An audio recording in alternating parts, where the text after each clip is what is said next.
최순실을 몰랐다. 이 말이 됩니까? 제가 볼 땐 정신이 돈 건 김기춘 씨입니다. 이 사람들이 일관되게 똑같은 진술을 하고 있는데 틀린 이야기 하고 있는 사람, 앞뒤가 안 맞는 얘기하는 사람, 자기가 했던 말을 바꾸고 있는 사람은 김기춘 실장입니다. 검찰은 김기춘 실장을 즉각 수사해야 됩니다. 아니 김재경 대변인 이재경 대변인 좀 조금 이 말이 과한 것도 있긴 있어요. 정신이 동건 이런 표현은 우리 제1당의 원내대표가 좀 자제해줬으면 좋긴 한데 우상호 원내대표답지 않은 평소에 그 모습과는 좀 다른. 그거는 그 정신이 돌았다 표현은 김기춘 전 비서실장이 했던 말이 그 있던 부분이라고 했던 말을 아마 겁니다. 받아주는 방식이긴 네. 한데 이게 그래도 공개석상에서 굳이 하는 말이기 때문에 네. 그렇게까지 표현할 말이기 필요는 때문에. 없었다고. 어쨌든 근데 이제 김무성 전 대표, 김무성 의원마저도 이 지금 현재 박근혜 대통령에게 조언을 하는 사람은 김기춘 전 비서실장이 아닐까 이렇게 생각한다고 얘기를 했거든요. 예. 그러니까 김기춘 전 비서실장이 어쩔 수 없이 특검 수사의 선상에 오를 수밖에 없을 것 같아요. 아니 김기춘 실장에 대해서는 이제 그 검찰이 우선 수사를 해야 됩니다. 며칠 남지 않았지만 특검이 가동되기 전이라도 해야 될 이유는 충분히 드러났지 않습니까? 그렇죠.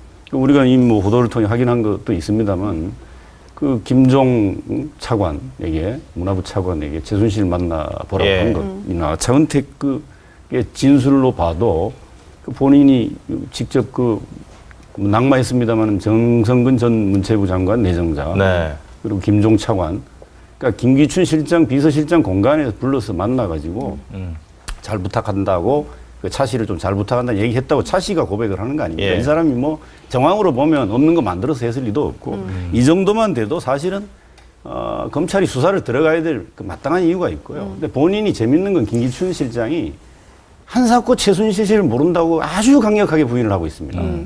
아마 심할 정도로 누구도 납득하기 어려울 정도로.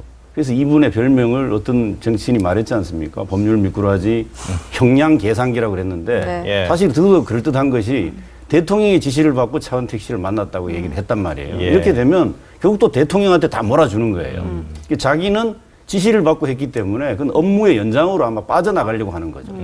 사실 검찰도 김기춘 실장을 소환 못하는 이유가 검찰 인맥 관련도 있겠지만은 실제로 그동안 하여튼 시간을 줘서 은폐하고 숨길 수 있는 시간을 줬다는 검찰에 대해서 우리가 비판을 할 수도 있지만 현재 그런 상태이기 때문에 검찰이 딱 불러다가 소환해가지고 수사해서 할 수 있는 혐의가 아주 명징하게 드러난 부분들이 지금 없는 곤혹한 부분도 좀 있고요. 네. 그러나 어쨌거나 김기춘 실장은 숨 쉬는 것 빼고 지금 다 거짓말하는 거 아니냐는 정도의 한간의 얘기가 나올 정도로 이분에 대한 수사 없이는 또한 이 최순실 그 박근혜 대통령의 이제 농단 게이트가 풀어 나가는 데 있어서 이 김기춘 실장에 대한 조사가 없이는 또 더 명확하게 드러나는데 어려움이 있을 거로 봐서 김기춘 실장을 수사하는 것이 지금 늦었지만 마땅한 일이다.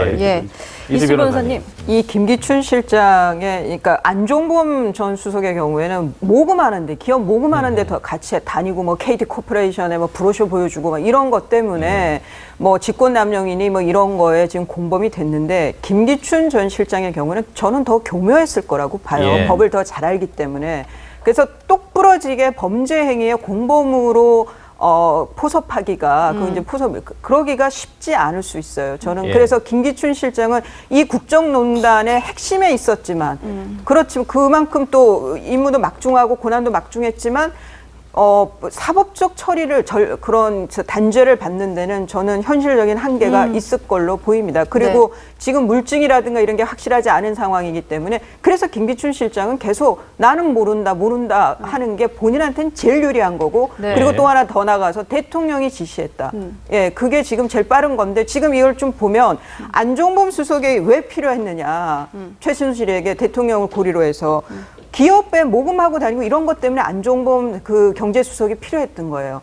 그러면은 이 김기춘 전 실장은 왜 필요했을까요? 문체부 인사, 장차관 인사 다루고 이런 거에서 김기춘 실장이 힘이 필요했고 그리고 문체부에서의 그 창조경제 관련해가지고 예산을 얼마나 많이 편성을 했어요. 그런 거에 있어서는 김기춘 실장의 힘이 필요했겠죠. 그런데 이런 거는 이제 그거를 강요라든가 직권남용으로 엮기가 쉽지 않단 말이죠. 그래서 저는 김기춘 전 실장이 뻗은 게 어디까지냐. 만약 문체부의 예산 같은 데에도 관여가 됐다 그러면 네. 그 예산 편성을 누가 해줘요? 기재부 쪽에서 하는 거란 말이에요. 그리고 또 정유라 그 부정 입학이 있었잖아요. 그거는 누가요? 교육부 쪽에서 관여한 거고. 저는 전방위적으로 그런 것도 다 조사가 돼야만 특검이랑 국정조사가 가치가 있다고 보입니다. 네. 그러니까 법조인들 사이에서는 김기춘 전 비서실장의 범죄 혐의를 찾기가 어려울 것이다. 이런 얘기를 상당히 예. 많이 합니다. 김 전 실장이 다 모르쇠로 일관을 하고 있고 또 언론에서 의혹을 제기하면 참 적절하게 언론도 잘 이용하는 분이십니다. 굉장히 고단수입니다. 네. 그래서인지 뭐 이제 검찰은 이미 다 시간이 끝났기 때문에 소환 조사를 해서 뭐 조사하는 것은 어려울 것이라고 보고 특검에서도 유의미한 결과를 얻어내지 못할 것이다. 이런 예측들이 나오고 있거든요. 그런데 저는 이 아성에 이제 금이 가기 시작했다 이렇게 보여져요. 네. 이거 검찰 수사는 특검 때문에 이제 이 시간적 한계가 있으니까 김기춘 전 실장 빠지고 우병우 전 민정수석 빠져 있습니다. 뭐 소환을 하겠다라는 이야기는 계속하지만 시간이 별로 없어요. 이제 이 잡혀 있는 구속돼 있는 사람들의 이제 의견을 맞추는 건데. 어디서부터 이 아성에 금이 가기 시작했냐면 예. 이게 굉장히 단단하게 쌓아 올린 성벽인데 김기춘 실장의 지금 이 무지의 성이죠. 지금은 나는 모르고. 그런데 이게 금이 가기 시작해 김종 전 차관이 이제 불었어요. 처음으로. 뭐냐면 김 실장이 어디 가서 만나라 했더니 그게 최순실이었다. 최순실을 모른다고 했잖아요. 거꾸로 또 줄을 타고 들어옵니다. 최순실이 만나라고 갔더니 비서실장 공관이고 김기춘 비서실장이었다. 예. 이거 차은택 감독의 그쵸. 말이죠. 그래서 두 개가 등장을 한 거예요. 김기춘 실장과 최순실이 직접 만났는지도 확인된 바가 없습니다만 이게 어느 포인트든가 체크가 되면 그동안 초지일관 모른다. 정말 강하게 모른다고 했거든요. 김종 저 사람 머리가 이상한 사람이네 했던 문제가 정말 반대라면 우상호 원내대표에게는 그걸 이제 전 역설적으로 표현한 거라고 보는데 네. 허물어지기 시작을 하는데 차은택 감독이 이런 얘기를 했었어요. 전에 지인을 통해서 예. 우리 뒤는 우병우 민정수석이 봐주고 있으니까 걱정하지 마. 예. 맞아요. 봐주고 있어. 이거는 뭐 우수석이 혐의로 아직 단정할 수 없습니다. 증거가 없으니까. 그런데 또 하나 나왔잖아요. 골프장에서 자, 차은택 감독을 잘 봐주십시오. 예. 아, 당연히 그래야죠. 이게 우수석의 장모란 말이에요. 우수석의 장모는 공직자가 아닙니다. 예. 차 감독은 저 때부터 승승장구해서 뭐 이 문화 융성 회원 위원으로 들어갔다가 창조경제 추진 단장까지 되고 본부장 되고 그 인천 아시안 게임의 감독부터 시작해서 밀라노 엑스포 등등등 연출하면서 승승장구해서 지금 거의 뭐 수백억대 예. 나가서는 이제 정부 예산 수천억대까지를 주물렀다. 평창 동계올림픽까지 이게 갔으면 물론 그 전에 임기는 끝납니다만 어마어마한 돈을 장시호 등등 끌어모았을 것이다. 라고 지금 추정되고 최순실 예산을 오늘 이 시간도 예산국회에서 걸러내느라고 예. 헉헉대고 있어요. 예. 그럼 이런 상황이면은 차은택과 우병우 민정수석의 장모 그리고 우병우 민정수석, 김기춘 비서실장, 그다음에 김종 차관, 여기에 안종범 수석 다 연결돼 있고 그 정점에 최순실이 있는 그림은 다 그려졌는데 네. 진술이 안 나온 것뿐이에요. 본인들의 진술. 그래서 특검에서 저는 이 대목은 예. 당연히 포함될 거고요. 네. 이 지금 나와 있는 정황에서 물증이나 확증적인 정황이 몇 개 더 나온다면 또 내부 고발자가 등장한다면 네.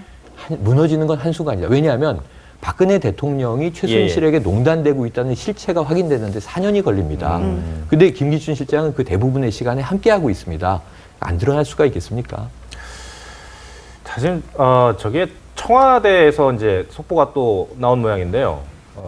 저는 이제 정영국 대변인인지 누군지는 모르겠는데 일단 그 당시겠죠. 2014년 4월 16일 당시인 것 같은데 청와대 그 저희가 소개해드렸던 의무실장 간호장교 2명 세월호 당일, 그러니까 맞죠? 2014년 4월 16일 네. 당일 진료나 처치를 안 했다. 처치가 뭡니까? 처치? 하여튼 뭐 시술이든 주사를 놓든 이런 걸 안 했다는 간호장교 얘기인 것 한 같은데. 명이 오전 10시죠. 그러니까 지금 의혹이 제기된 부분이 그날 당일 오전 10시부터 오후 5시 동안에 그 7시간 동안에 박근혜 대통령이 뭘 했을까인데 오전 10시에 가글을 전달하기 위해서 관저를 방문을 했다라는 것이 청와대 말로 지금 나왔습니다. 자, 그 이재경 대변인. 네. 우병우 전 수석 장모 관련된 얘기도 안 할 수가 없는데 이 네. 우병우 전 수석이 장모와 관련해서 예전에 했던 말 그 CG 그래픽을 좀 보여주시면 네. 우병우 장모님께서 보여주시죠. 하시는 말씀은 이랬습니다. 예, 장인어른이 좀 돌아가시고 나서 살림하는 분이 큰 거래를 하는데 와달라고 했다. 가서 한 일은 장모님 위로밖에 없다. 그러니까는 우병우 전 수석이 말하기로는 장모님은 좀 집안에서만 계시는 분이다. 이렇게 표현을 했었는데 지금 드러나는 거 보면은 차은택 씨와 최순실 씨와 골프도 같이 치시면서 좀 우리 사회에 대한 얘기도 했던 것 같고요. 웬만한 그냥 집에 계셨던 장모님은 아닌 것 같기도 합니다. 예, 저분을 뭐 단순히 그냥 집에 뭐 가사일을 보는 장모님으로 예. 보시기에는 네. 이미 확인된 결과로 보면 아닌 것 같고요. 사실 우병우 수석의 문제가 이게 지금 4개월째 검찰 수사팀을 질책 안 할 수가 없습니다. 4개월 동안 뭐 했는 거예요, 지금. 그리고 깡통 휴대폰이나 건져오고. 이 사람 우병우 수석도 김기춘 그분 못지않게 아마 형량 계산 잘하고 법률적으로 아주 요리조리 잘 빠져나갈 수 있는 능력을 가진 분이잖아요. 이분이 그 사실 직무를 유기했거나 예. 방조 내지 묵인했던 거라든가 뭐 하여튼 진경준 그 주식 의혹에 대해서 검증 제대로 안 한 거라든가 뭐 이런 말할 수가 없지 않습니까? 수사 축소 의혹이라든가 등등등 또 그다음에 그 처가의 부동산 거래 비리 관련 부분 등 이런 부분을 벌써부터 윤곽근 그 수사팀장이 예. 우병우 수석하고 사실 동기라는 거 아닙니까? 제대로 수사 안 될 거라는 건 애초에 이미 많이 지적했지만 이렇게까지 못할 줄은 몰랐습니다. 그래서 이분을 수사해야 될 이유도 굉장히 많이 확인되고 드러났는데 하루빨리 검찰이 수사하는 게 필요하고요. 특히 주목할 만한 부분 중에 하나는 우병우 그 수석의 장모이신 김장자 여사 예. 이분과 지난 2014년 6월에 최순실 씨하고 차은택, 뭐 고영택 그리고 무슨 대학의 무슨 교수라고 하는 여자분 한 이대 분하고 교수. 그 같이 이제 골프를 쳤는데 그 시기가 묘한 거죠. 그 자리에서 물론 차은택을 잘 부탁한다는 부탁도 아마 이제 최순실 예. 씨가 김장자 씨한테 하지만 더 중요한 것은 그 5월에 그해 2014년 5월에는 민정비서관으로 이 저 우병우 변호사가 민정비서관으로 내정이 됩니다. 예. 그리고 직후인 6월에 이 저 바로 골프 회동을 하는 겁니다. 이 정황으로 보고 그런 상황을 파악해 보면 그 김장자 우병우 수석의 장모와 최순실 씨는 오래전 그 알고 지낸 관계로 예. 우리가 미루 네. 충분히 유추가 가능하고요. 이런 과정에서 또 이듬해 2015년 2월에는 또 우병우 그 민정비서관이 민정수석으로 또 올라갑니다. 네. 이 과정에 최순실 씨의 역할, 우병우 수석의 장모의 역할이 있었을 거라고 우리가 상식적으로 아주 합리적으로 생각해 볼 수 있지 않겠나 하는 생각이 들어서 예. 이 부분과도 관련이 있는지 여부도 좀 파악이 될 필요가 있다. 이렇게 좀 보여져서 아까 말씀하신 대로 김장자 여사는 그 단순히 가사 일을 돌보는 장모님은 아니셨다라고 이렇게. 근데 이 대변인께서 예. 이제 이 민정수석이나 혹은 뭐 김기춘 비서실장까지 거슬러 올라가면 자, 무능했다 이렇게 표현을 하시는데 이게 약간 종이 한 장 차이예요. 관점을 바꾸면 너무 유능했던 거죠. 왜냐하면 몰랐다. 그러니까 국정이 농단되고 있는 상황을 청와대에서 이걸 관장하는 예. 비서실장과 그 모든 이 비선 문제들을 조치해야 할 민정수석이 몰랐다. 그러니까 이게 직권을 남용한 게 아닌데 죄가 되지 않지 않느냐. 이거 이 직무의 유기죠. 무능했다고 한다면. 근데 문제는 그게 아니라 약간 관점을 바꿔보면 이들이 정말 농단을 오히려 용인하고 묵인하고 그것을 비호해주는 역할을 했던 자들이다라고 한다면 이거는 어마어마한 그러니까 국가 권력을 사유화한 죄의 예. 핵심에 놓여 있는 거 아닙니까? 여기에 대해서는 정말 철저한 수사가 예. 필요해 보입니다. 알겠습니다. 오늘 세 분 말씀은 여기까지 듣도록 하겠습니다. 고맙습니다. 고맙습니다. 고맙습니다.